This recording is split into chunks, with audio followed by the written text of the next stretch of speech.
Dans cette étape numéro 6, on va voir les patterns de bougies gagnants. Donc vous l'avez probablement déjà constaté, lorsque vous ouvrez un graphique, vous avez plusieurs bougies japonaises. Elles ne se ressemblent pas toutes. Souvenez-vous de l'exercice où vous deviez les tracer. Eh bien, en fonction de la forme de la bougie japonaise, eh bien, le prix n'évolue pas de la même façon dedans. Et donc, la forme de la bougie japonaise va nous donner une indication sur comment évolue le prix et donc ce que le prix peut faire à l'avenir avec la meilleure probabilité. Et donc, chaque bougie ne va pas nous donner le même sentiment. Il y a des bougies d'hésitation, il y a des bougies d'impulsion, il y a des bougies à absolument éviter et d'autres qui donnent un taux de réussite véritablement intéressant. Et donc dans cette vidéo, on va voir la fréquence des patterns, donc les patterns de bougies gagnants. Alors, savoir exploiter les informations d'un graphique est quelque chose d'incontournable. Vous ne pouvez pas trader si vous ne savez pas exploiter les informations que va vous donner votre graphique. Vous le voyez, à chaque fois que je vous présente un indicateur, eh bien, je vous explique comment il fonctionne derrière complètement de manière exhaustive. Que ce soit les volumes, les BB-log et tous les autres indicateurs que nous avons vus et que nous verrons, eh bien, à chaque fois, je vous explique comment il fonctionne. Pourquoi? Parce que c'est absolument important de comprendre comment il fonctionne, quels sont les paramètres qui donnent X ou Y résultat. Donc ça, c'est vraiment important. Ce n'est pas tout, évidemment. Connaître la théorie n'est pas suffisante, il faut absolument de la pratique derrière. Mais pareil, la pratique sans théorie ne sert à rien. Vous ne pouvez pas pratiquer si vous n'avez pas un minimum de théorie derrière. Donc le but vraiment de cette masterclass, c'est déjà de mettre en place les différents piliers, de connaître la théorie, puis après de pratiquer, pratiquer, pratiquer. Et au fur et à mesure de l'expérience que vous allez acquérir, eh bien vous allez voir par vous-même que les résultats s'amélioreront. Donc savoir exploiter les informations d'un graphique est quelque chose d'incontournable. Prenons par exemple une route avec différents panneaux de signalisation. Certains panneaux vont apparaître plus fréquemment que d'autres. Certains sont aussi plus importants que d'autres. En bourse, c'est pareil, d'accord? Donc, lorsque vous allez avoir, par exemple, un graphique boursier, eh bien, en fonction des bougies que vous allez observer, ça ne va pas vous donner les mêmes résultats. Ils n'auront pas la même importance, ils n'auront pas la même fréquence d'apparition. Certaines bougies vont apparaître beaucoup plus fréquemment que d'autres, vont être beaucoup plus intéressantes à exploiter, vont être beaucoup plus importantes et sont beaucoup plus connues. Lorsque vous conduisez, c'est la même chose. Il faut vraiment garder à l'esprit cet exemple. Lorsque vous conduisez, vous avez différents panneaux de signalisation. Vous avez des panneaux stop, vous avez des panneaux céder passage, vous avez plusieurs panneaux. Eh bien, certains panneaux sont évidemment plus fréquents que d'autres, sont évidemment aussi plus importants que d'autres. Donc, le graphique va représenter la route et les patterns vont représenter les panneaux. Mais en soi, seuls certains sont vraiment nécessaires au quotidien. Les panneaux stop, par exemple, lorsque vous conduisez, les panneaux priorité à droite, les panneaux céder le passage, etc., etc. Alors que d'autres le sont beaucoup moins. Par exemple, le panneau site historique, le panneau parc naturel régional. C'est la même chose avec les patterns de chandeliers japonais. Des patterns dans chandeliers japonais, vous en avez littéralement des dizaines. Ça ne sert absolument à rien de tous les connaître. C'est comme la représentation en chandelier japonais. Ça ne sert absolument à rien de connaître comment fonctionne chacune de ces représentations. Le but, c'est surtout de connaître les plus fréquents, les plus importants et leur taux de réussite. Donc ça, c'est vraiment la base. Lorsque vous prenez une voiture et que vous conduisez, si vous ne connaissez pas le panneau stop ou le panneau céder le passage, eh bien, il y a de fortes chances que vous n'allez pas faire l'enfeu sur la route. Vous allez probablement avoir assez vite un accident. Si vous ne vous arrêtez pas à un panneau stop et que vous foncez directement, vous allez avoir un accident. Eh bien, en bourse, c'est pareil. Si vous ne connaissez pas les principaux patterns en chandelier gagnant, eh bien, il est fort probable que vous allez avoir un accident. Alors, évidemment, peut-être qu'au début, vous n'allez pas avoir d'accident. Vous pouvez très bien griller un stop, 5 stops, 10 stops, mais un certain temps, vous allez forcément avoir un accident. Et donc là, en bourse, c'est exactement la même chose. Au début, si vous entrez en position au hasard sans connaître le pattern en chandelier japonais, eh bien, votre trade peut très bien se passer. Puis une deuxième fois, puis une troisième fois. Mais sur le long terme, eh bien, ça risque de mettre en péril votre capital. Donc, lorsque vous conduisez sur la route, il y a des panneaux à absolument savoir et d'autres qui le sont beaucoup moins.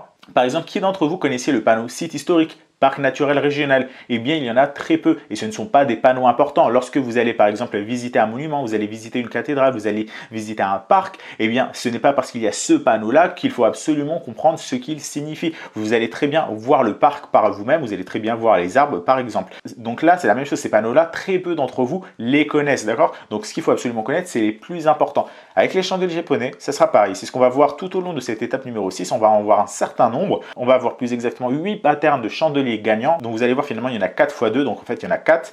Et à chaque fois, c'est pour le sens haussier, pour le sens baissier, sens haussier, sens baissier. Donc, 4 x 2, 8. Donc, on va avoir 8 patterns de bougies gagnants. Et ce sont les seuls qu'il vous faut absolument connaître. Ce sont les plus importants, ce sont les plus fréquents, mais ce sont par-dessus tout ceux qui donnent les meilleurs taux de réussite. D'accord? Donc n'essayez pas d'aller chercher d'autres figures en chandelier parce qu'ils vous donneront un taux de réussite beaucoup plus faible. Peut-être qu'ils seront un peu plus fréquents, mais le taux de réussite sera beaucoup plus faible. Donc ceux que je vais vous présenter, ce sont vraiment ceux à absolument connaître et ce sont seulement ceux-là à connaître.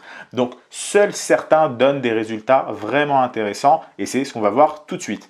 Donc concernant ces patterns de bougies gagnants, eh bien, il y en a, comme je vous l'ai dit, pour le signal haussier et pour le signal baissier. Donc à chaque fois, on va avoir leur interprétation graphique et leur interprétation en termes d'offres et de demande.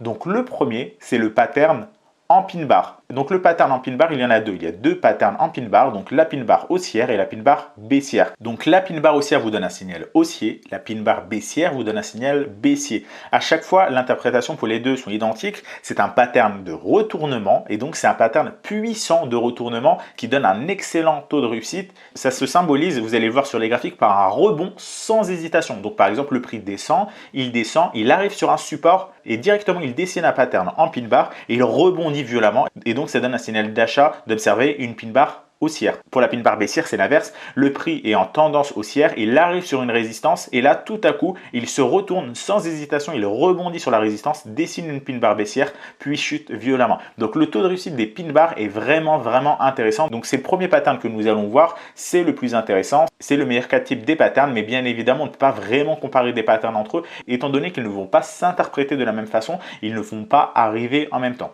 Donc le deuxième pattern, ce sont les patterns en étoile. Donc pareil, il y en a deux. Pour le signal haussier, c'est l'étoile du matin et pour le signal baissier, c'est l'étoile du soir. Cette fois-ci, c'est toujours un pattern de retournement, mais il y a une hésitation avant le rebond. Alors, il faut vraiment faire la différence avec la pin bar. À la pin bar, on arrive sur un niveau important et on se retourne directement, instantanément, sans hésiter sur ce niveau-là, sans vraiment le tester. Alors que sur l'étoile, eh bien, on arrive sur un niveau, on hésite et après on rebondit seulement. D'accord? Donc, c'est aussi un pattern de retournement de tendance. On était sur une tendance, par exemple, baissière, on se transforme en tendance haussière ou l'inverse. C'est toujours un pattern donc de retournement, mais cette fois-ci, il y a une hésitation et après seulement un rebond. Le troisième pattern, c'est un pattern en avalante. Donc l'avalante haussière pour le signal haussier et l'avalante baissière pour le signal baissier. Alors cette fois-ci, c'est également encore un pattern de retournement, mais c'est un pattern de retournement où on a un rebond sans hésitation. C'est comme avec la pin bar. Alors vous allez le voir, il y a une différence entre les deux. L'impulsion ne sera pas la même. Le nombre de bougies nécessaires ne seront pas les mêmes. Mais les deux sont des patterns de retournement et les deux ont un rebond sans hésitation. Et enfin, le dernier pattern, c'est ce qu'on appelle le pattern d'impulsion. Donc il y a l'impulsion haussière et l'impulsion baissière. Donc cette fois-ci, les différents des précédents, c'est un pattern de continuation. Donc on continue dans la tendance. Si on est en tendance haussière, on reste dans la tendance haussière. Si on est en tendance baissière, eh bien on continue à évoluer au sein de la tendance baissière. Donc c'est un pattern qui va nous indiquer un choix de direction suite à un consensus. D'accord? Donc le prix par exemple évolue en tendance haussière, il se stabilise et puis il reprend la tendance haussière et donc il nous indique un nouveau consensus haussier. Donc voilà pour ces 4 types de patterns. Alors je vous rassure, on va les voir précisément. À chaque fois, il y aura une vidéo consacrée. On va voir en détail comment ils fonctionnent. Mais vous voyez, vous avez finalement assez peu de patterns à connaître. Il y a seulement 4 types de patterns différents et ces 4 types sont absolument les seuls à connaître. Ça ne sert à rien d'en connaître d'autres. Ils vous donneront un taux de réussite beaucoup moins intéressant. Donc ceux-là sont vraiment les seuls à connaître. Ce sont les plus pertinents et donc on va les décortiquer au fur et à mesure des prochaines vidéo. Donc ces 8 patterns sont les seuls que vous devez retenir. Ce sont ceux qui donnent les meilleurs résultats. Et évidemment, vous le voyez, ces patterns-là, eh bien, ils sont complémentaires. Vous avez un pattern pour la continuation, puis un autre pour le retournement. Vous en avez un pour l'hésitation puis le rebond, d'autres juste le rebond sans hésitation. Donc vous voyez qu'en fonction de l'état du marché, vous n'allez pas avoir le même pattern. Si le marché est dans un très fort mouvement, eh bien vous n'allez pas avoir ou peu avoir d'hésitation. Si par contre le marché hésite à chaque fois avant de relancer une nouvelle tendance, eh bien vous allez plus retrouver les patterns d'hésitation. Si vous avez une marché avec une très forte tendance et que le consensus est établi, eh bien là vous avez le pattern de continuation. Donc vous voyez, vous avez les patterns qui ne vont pas arriver en même temps et ça va vous permettre vraiment d'avoir une énorme boîte à outils qui se construit de plus en plus pour être prêt à agir dans toutes les situations de marché possibles. Donc ils ont tous, ces patterns-là, une interprétation logique de la part des acteurs de marché. On va les voir dans les prochaines vidéos, ces interprétations-là. Les autres patterns, que vous allez observer ne sont ni plus ni moins finalement que le bruit des échanges. D'accord? Chaque pattern ne s'interprète pas logiquement par un consensus haussier ou baissier. Vous vous en doutez, on n'a pas pour chaque bougie, pour chaque heure, pour chaque jour, pour chaque semaine, un consensus. Non, la plupart des autres patterns, comme vous l'avez vu avec l'exercice lorsque vous avez dessiné des patterns, eh bien parfois vous avez simplement des mouvements erratiques, c'est-à-dire vous avez un mouvement haussier, puis baissier, puis haussier, et là vous dessinez donc par exemple un pattern qui n'a pas de corps et juste des mèches. Donc par exemple une très forte mèche haussière, une très forte mèche baissière, mais pas de corps. Donc ça, c'est par exemple un pattern à éviter, c'est un pattern d'hésitation. Et nous, on ne cherche pas les patterns d'hésitation. Vous le voyez ici, on a uniquement des patterns de retournement ou des patterns de continuation, et non pas les patterns d'hésitation. Donc ça, il faut également vraiment le garder en tête. Les autres patterns, ça ne sert à rien de vouloir à chaque fois les décortiquer, parce que je sens que certains d'entre vous vont vouloir essayer d'interpréter d'autres patterns, mais ne vous inquiétez pas, les autres patterns ne sont ni plus ni moins que le bruit des échanges. Donc il faut également savoir qu'un pattern sur une unité de temps élevée est plus fiable qu'un pattern sur une unité de temps faible. Ça, c'est ce qu'on avait déjà vu avec les supports, les résistances, les droites de tendance, etc. À chaque fois, l'unité de temps élevée, donc l'unité de temps par exemple daily ou weekly, D1 ou W1, prime toujours sur les unités de temps un peu plus faibles, comme par exemple le H1. Donc ça, c'est le cas pour tous les autres patterns. Je ne vais pas vous le rappeler à chaque fois dans chaque vidéo, mais gardez bien en tête que lorsque vous observez un pattern sur une unité de temps daily, eh bien, il aura beaucoup plus de pertinence, il aura un meilleur taux de réussite qu'un pattern observé en unité de temps H1. Alors pourquoi? Eh bien c'est simple à expliquer, c'est parce qu'il est vu, encore une fois, c'est la même explication que je vous avais donnée pour les supports et les résistances, par plus d'acteurs de marché. S'il y a plus d'acteurs de marché qui voient ce pattern-là, eh bien ils vont tous se positionner dans le même sens, on aura un consensus, et donc en l'occurrence, le taux de réussite sera meilleur. Admettons par exemple que vous observez un pattern d'impulsion haussière en unité de temps daily, eh bien ceux en unité de temps daily observent ce pattern, également ceux en H4, également ceux en H1, comme ils connaissent tous ce pattern et se positionnent dans le bon sens, eh bien le prix va monter très vite, le prix va monter très fort, et donc vous allez être positionné dans le bon sens. Donc voilà, concernant ces patterns, plus l'unité de temps est élevée et plus le pattern sera fiable. Dès la prochaine vidéo, on va commencer avec notre premier type de pattern, les patterns en pin bar. Donc la pin bar haussière et la pin bar baissière. Donc voilà, je vous retrouve tout de suite dans la prochaine vidéo pour découvrir la puissance de ce pattern.